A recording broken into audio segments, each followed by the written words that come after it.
Jadi yang namanya dakwah itu ya orang-orang di kampung nggak bisa ngaji diajarin ngaji. Seperti saya di Jogja, di Rembang. Kalau ini show dakwah. Dan ini ada agak kesalahan karena mondoknya hanya 3 bulan. Jadi tidak bisa bedakan mana dakwah, mana show dakwah. Ini jelas show itu. Mungkin yang benar-benar dakwah yang sekarang sedang bikin masjid di pedalaman Kalimantan, pedalaman Sulawesi, atau saudara-saudara kita yang di Korea. Saya kemarin di Korea itu dakwah betul. Kalau ini agak-agak tontonan. Ya tapi masih bagus lah melihat wajahnya Habib ulama itu ibadah. Mencintai ulama itu baik, tapi ngatur ulama itu dosa. Ini jadi ini harus dicatat. Jadi Imam Malik itu kalau diundang tuh marah, meskipun yang undang tuh seorang raja zaman itu, Harun ar-Rasyid. Beliau minta supaya Imam Malik baca Muwatta di istana untuk anak-anaknya. Padahal seorang presiden mau ngajari anak-anaknya. Imam Malik marah, masyhur itu Daud. Al ilmu yu'ta la ya'ti. Ilmu disowani, ora kok ilmu yang sowan. Di mana-mana timba itu ke sumur apa sumur yang ketimba? Timba ke sumur. Ini agak kecelakaan. Pakai air pam. Air pam katanya. Jadi udah banyak air. Jadi saya ulang lagi, ngaji seperti ini itu sebetulnya lebih ke show, pertunjukan. Supaya pertunjukan ini tidak dosa, saya isi ngaji betulan. Tapi jangan diulang. Karena biasa ngaji rutin. Saya di Jogja tafsir Jalalain sudah juz 23. Pernah khatam hikam. Sekarang Nashahul Ibad separuh. Saya ngaji di Sidogiri Itkon, di Sarang Balaghatul Quran, di Hajen Lubul Usul, tapi sarahnya yang Thariqatul Husul, sarahnya Mbah Sahal Mahfud. Jadi baru di sini ngaji bersaing sama orang yang mondok berapa? 3 bulan. Ini masalah. Masalah. Nggak boleh mondok itu harus buat tulis zaman. Tapi ya tidak apa-apa, mungkin laduni ya. Begini, tapi saya tertarik apa yang dikatakan Kiai Haji Abdul Manan tadi menyangkut kalimat tauhid. Saya ngaji di mana-mana bilang, kalau ngaji itu yang tahqiq itu detail.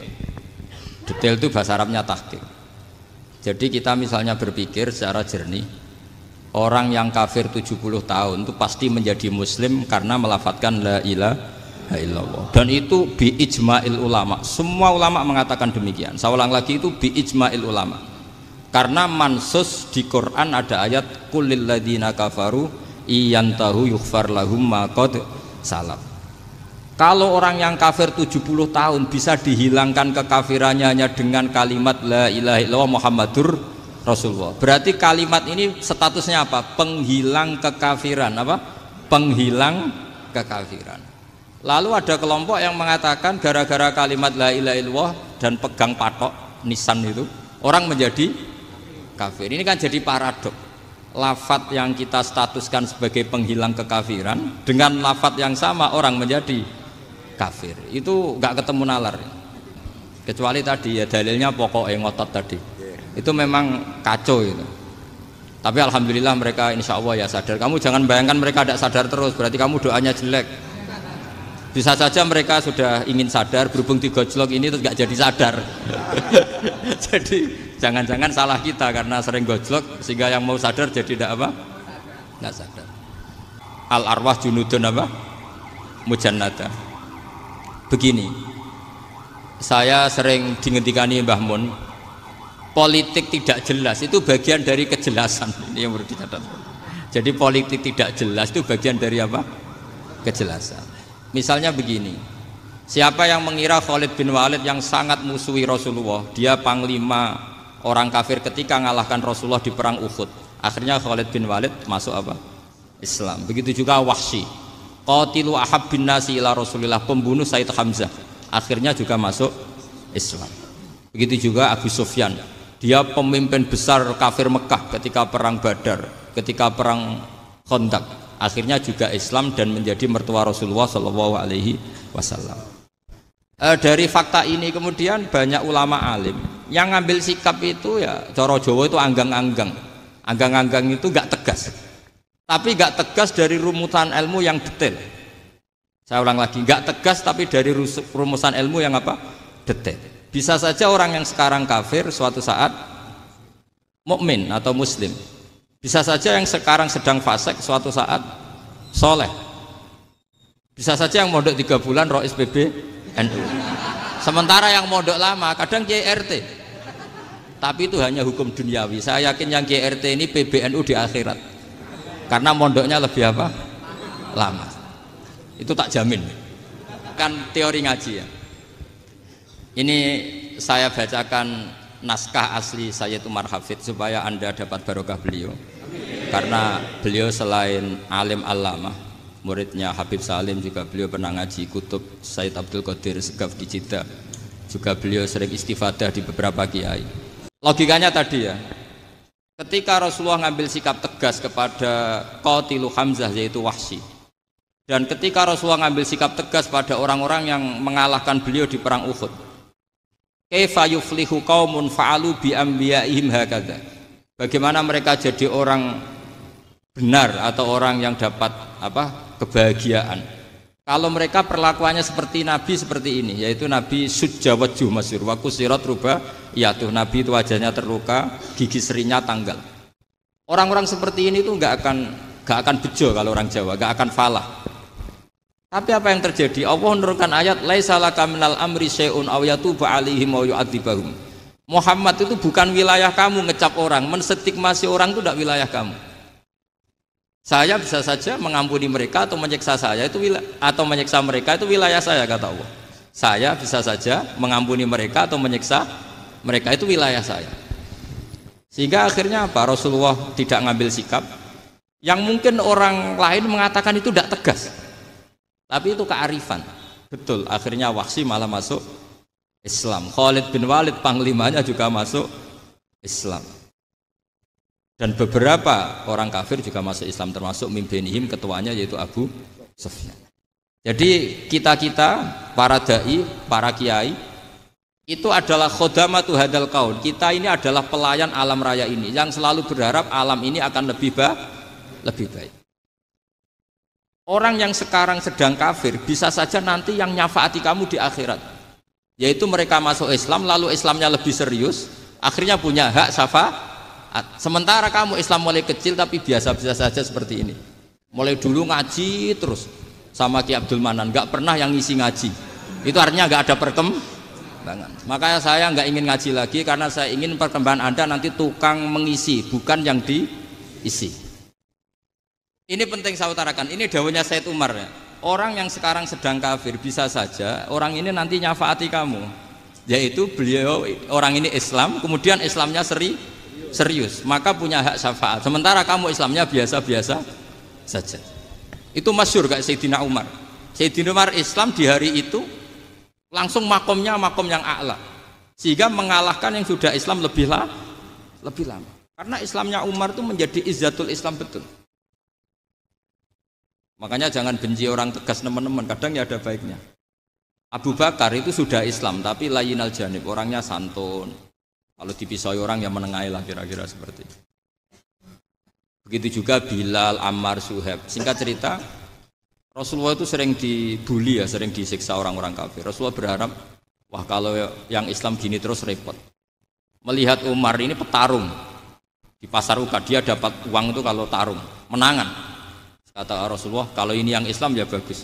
Beliau berdoa, Allahumma aizal Islam bi Umar.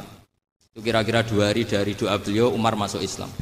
Itu pertama masuk Islam itu orang-orang kafir diparani, kalau kamu ganggu Rasulullah Muhammad tak bunuh. Semenjak itu orang kafir yang gentenan sembunyi. Sehingga kata para mereka yang Islam selalu jaya mut aslama Umar, ketika Umar masuk Islam.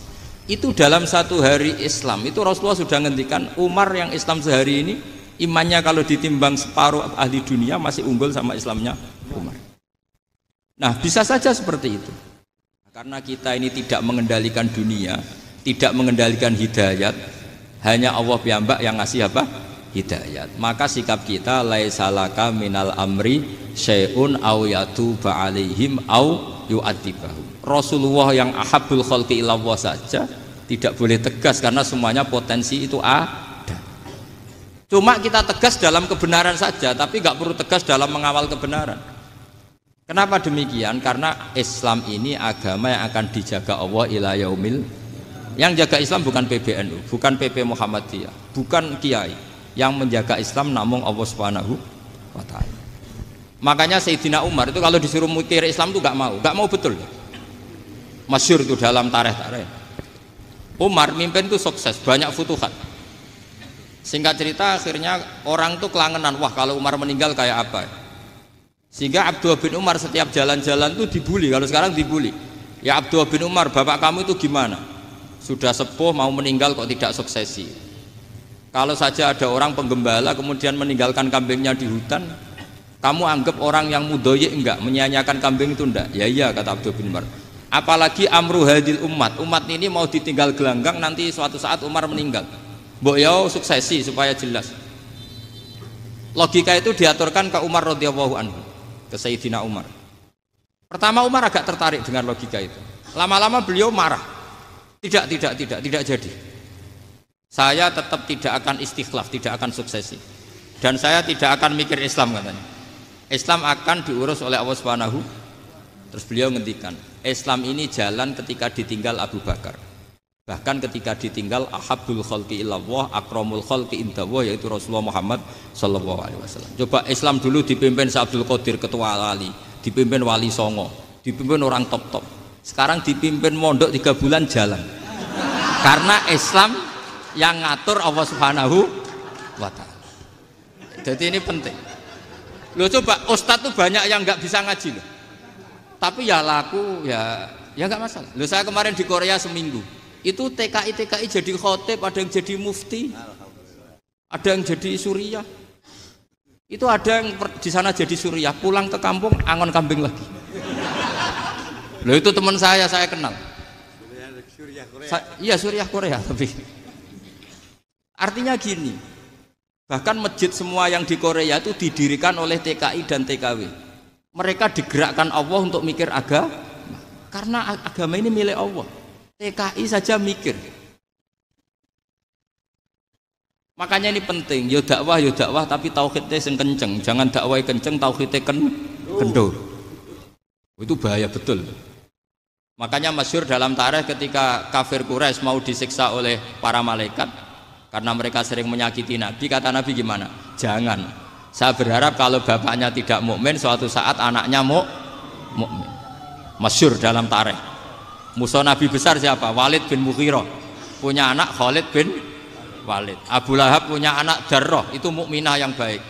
Abu Jahal punya anak Ikrimah, itu mukmin yang baik. Di Indonesia lebih hebat lagi. Bapaknya ra iso maca Quran, anaknya hafid. Bapaknya utun ratamat SD, anaknya jadi dekan. Di Indonesia banyak orang nggak siapa-siapa, anaknya jadi presiden, anaknya jadi menteri. Artinya jangan karena bapaknya kafir kamu nganggap anak turunnya pasti selalu kafir. Teori itu sudah salah zaman Rasulullah. Ini penting saya utarakan karena dakwah kalau terlalu semangat, nanti kalau menghilangkan tauhid bahaya. Tetap innal huda. Sehingga ketika Wali Songo meninggal, agama ini tambah kuat sampai sekarang. Kecil saya itu kalau pengajian susahnya bukan main, harus izin sana sini. Sekarang setiap pengajian polseknya datang, polresnya datang, nggak ada intel, nggak ada apa. Padahal kiai dulu sama kiai sekarang itu kira-kira alim mana? Alim kiai dulu. Mbah Hasyim Asy'ari itu ngarang kitab sampai dibaca di Yaman. Saya sering baca juga kitab beliau, Risalatu Ahli Sunnah wal Jamaah. Kiai sekarang mau terjemah aja kadang salah memahami. Tapi ya Islam tetap jalan karena Islam ini dikawal, dijaga oleh Allah Subhanahu. Maka kalau dalam cerita tarikh sirahnya Ibnu Ishaq itu, tauhid itu penting. Beliau cerita begini, Sayyid Abdullah itu namanya Abdullah bin Abdul Muthalib. Kita tahu kenangannya Rasulullah terbanyak itu bukan dengan Sayyid Abdullah tapi dengan Sayyid Abdul Muthalib, dengan mbahnya. Karena Nabi itu mulai kecil dirawat oleh siapa? Mbahnya. Yaitu yang disebut Nabi ketika 2 bulan kan abahnya sudah meninggal. Ya saya baca ya, pakai bahasa Arab biar jadi bid'ah. Nanti kalau bahasa Indonesia ada bid'ah. Tidak betul. Diba atau berjanji sebenarnya itu kitab sejarah, berhubung dibaca bahasa Arab terus kayak mantra. Terus yang belakang mau nyenggai soleh aleh, sehingga kubu sebelah bilang tuh khurafat dan bid'ah. Coba diterjemah ini, coba nanti saya baca bahasa Arab. Walamma tamma min hamli syahroni ala masyuril aqwalil marwiyatu fiya bil madinati abuhu abdullah wa kana qad istaza bi aqwalihi bani adi minat taifatin najariyah wa makatha syahron saqiman yu'anu nasukmahu wasyaqwa. Terus di pojok sana bilang soleh aleh. Pasti kubu sebelah yang liwat, wah itu khurafat bid'ah karena dianggap mantra. Padahal artinya coba sampean baca bahasa Indonesia. Ketika hamil Rasulullah umur 2 bulan, abahnya meninggal di kota Abwa. Kota Abwa adalah kota keluarga besar ibunya Sayyid Abdullah. Kebetulan pas ke sana beliau sakit sampai 1 bulan dirawat. Bid'ahnya di mana kalau diterjemah? Wong itu kitab tarikh. Makanya saya nggak tahu yang membid'ah-bid'ahkan tiba itu karena tadi. Tapi sampean juga ikut salah karena nyenggai sholawatan tok itu. Sayyid Abdullah ini orang yang tauhidnya sangat kuat. Sayyid Abdul Muthalib lebih kuat lagi. Saya cerita sedikit betapa pentingnya tauhid. Ketika pasukan Abraha bawa pasukan gajah mau menyerang apa? Ka'bah. Itu sebelum menyerang itu semua aset-aset milik orang kafir Quraisy, milik orang Quraisy lah, itu ditawan, diambil, termasuk milik Sayyid Abdul Muthalib, milik Abdul Muthalib. Terus ketika mau masuk Ka'bah, mau masuk Mekah, kata Abraha, man sayyidu hadal wadi, siapa yang kamu tuakan, yang kamu pertuan di sini? Oh, Abdul Muthalib. Abdul Muthalib itu dipanggil, itu auranya luar biasa. Abraha yang di tempat perkemahannya itu harus duduk di atas karena dia raja, itu duduk di atas gak berani, saking wibawanya Abdul Muthalib, ini mbahnya Rasulullah. Akhirnya Abraha bilang gini, saya duduk di bawah tidak mungkin karena saya raja, kamu duduk jejer saya tidak mungkin karena nanti umat saya kecewa karena raja kok disaingin gitu. Ya sudah, sambil berdiri-diri kita ngomong.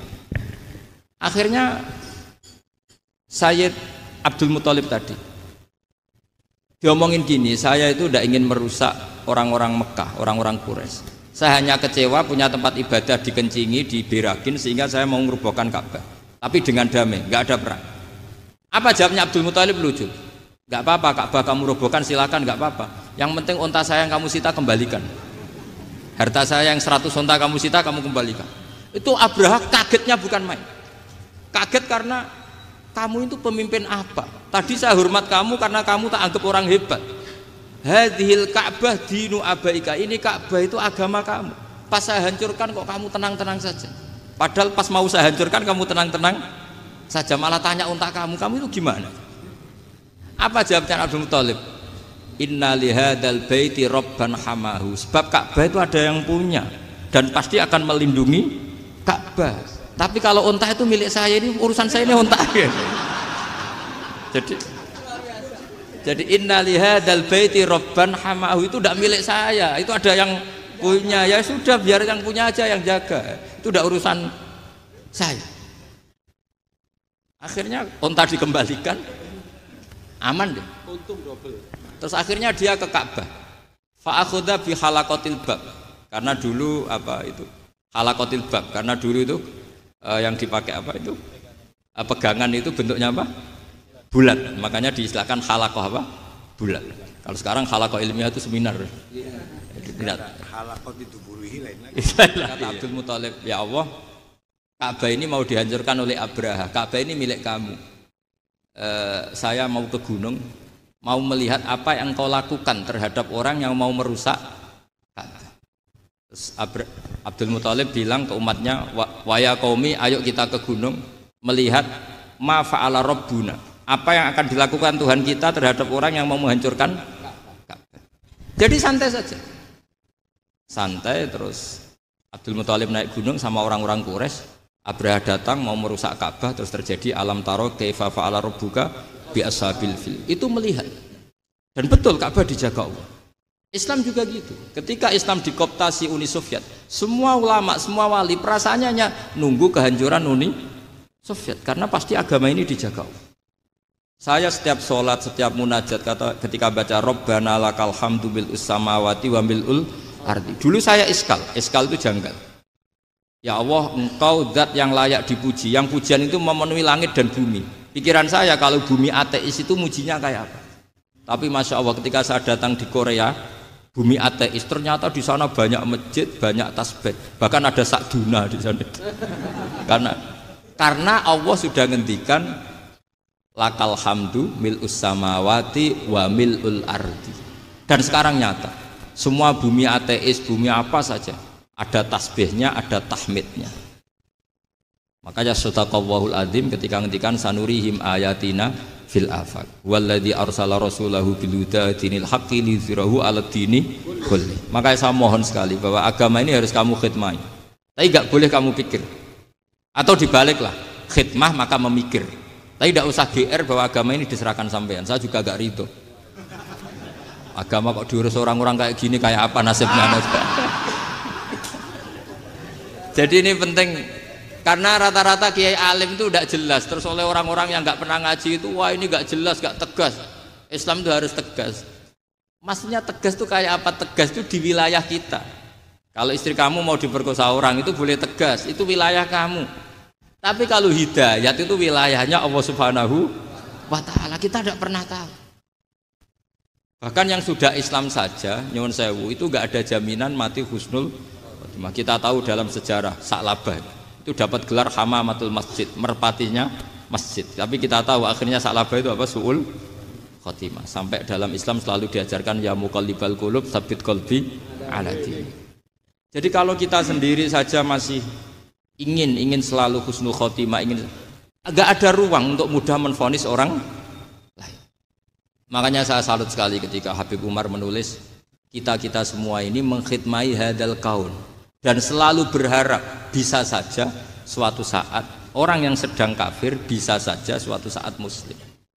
Nah soal kalau yang sama yang harbi menyerang kita ya tarung. Kalau artinya kalau yang merangi kita ya kita wajib perang, kalau enggak ya habis kita. Seperti kita lakukan ketika diserang Belanda. Tapi ketika mereka musta'man, dhimmi, mu'ahad, orang-orang kafir yang mau berdamai dengan kita ya kita damai. Wa in khiftum shiqaqa bainihima fab'atsu hakaman min ahli wa hakaman min ahliya. Jika suami istri tengah konflik, maka yang keluarga suami kirim mediator, yang keluarga perempuan juga kirim. Terus kata Sayyidina Ali, wa amru ummati Muhammad a'dhamu min amri rajulin wa imra'atin. Kalau suami istri saja ketika konflik butuh mediator, apalagi ini kelompok besar pasti lebih butuh mediator. Akhirnya lalu mediatornya siapa? Kata Sayyidina Ali, ya siapa saja yang penting baik. Ditunjuk seseorang, diprotes sama orang Khawarij, ini orang nggak kredibel. Oh, terus Sayyidina Ali marah-marah. Rasulullah itu pernah berdamai dengan orang, bahkan orang itu kafir, yaitu Sulhul Hudaybiyah. Nabi itu berdamai dengan orang yang bernama Suhail bin Amr ketika itu kafir. Makanya ini menunjukkan bahwa musolahah ma'al kufar itu boleh demi kelangsungan bernegara, berbangsa. Kalau kamu punya satu metode ilmiah, metode dakwah, kamu harus siap karena pasti ada yang menentang. Yang menentang itu ya mulai orang soleh, tidak soleh, orang macam-macam. Jadi kalau sudah punya manhaj, memang dari awal harus siap apa? Ditentang. Jadi misalnya PBNU punya kebijakan apa, ya sudah siap saja dibully. Itu pasti itu, karena nggak ada manusia semua suka, semua benci. Jadi intinya kita mengawal Islam secara rahmatan lil alamin itu justru kita berharap menjadi simpatik dan menjadikan mereka menjadi Islam. Jangan ketika simpatik dianggap nggak tegas. Saya masih ingat betul dawuh Mbah Mun, hak sekseni, kata beliau. Saya masih ingat kalimatnya, sekseni.